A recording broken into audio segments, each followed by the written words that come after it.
I failed to confess to the first girl I fell in love with. It's been 7 years and I still can't forget her.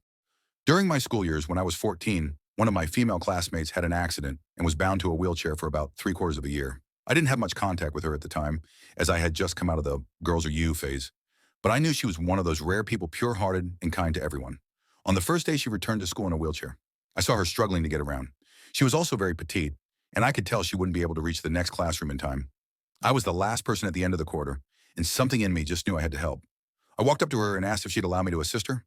I didn't know it then, but that moment would turn into me helping her get around school every day, sometimes even carrying her, since our school wasn't accessible at all. As time went on, we got to know each other better, and the time between classes became our time. She wasn't allowed to leave the classroom during breaks, which made me sad. So I came up with a plan to stay with her. I've always been good at math and logic, and I had qualified for some academic contests, so I told the teachers I wanted to use break time to prepare for them.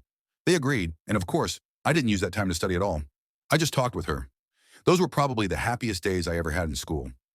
But like all things, it came to an end. I was really happy for her when she started walking on her own again. But at the same time, I felt a deep sadness I couldn't explain. Later, I realized that her being in a wheelchair had become our excuse to be together. And now that excuse was gone, without us ever officially calling it a friendship or anything more. That limbo went on for 2 or 3 weeks until one day her friends came up to me and said, "You have to do something." Apparently, she couldn't stop talking about me, and they were getting sick of hearing how great I was. That's when it hit me. I had fallen in love for the first time. I got nervous and tried to come up with a plan for a week or two, but eventually I decided to just go talk to her. Summer break was coming, and I didn't want to wait. But the day I decided to approach her, she didn't come to school, nor the next day, or the one after that. I asked her friends, and they looked surprised. They thought she told me. Her dad had gotten a better paying job in a neighboring country, and she had been let out of school early to prepare for the move. I asked them for her address, and after school I went there.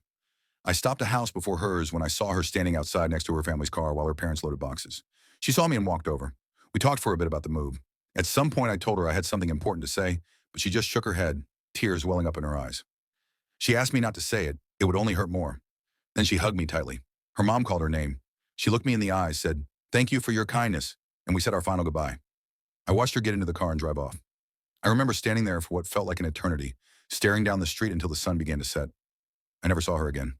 Sometimes I still wonder if she ever thinks back to those days like I do. I hope she's happy.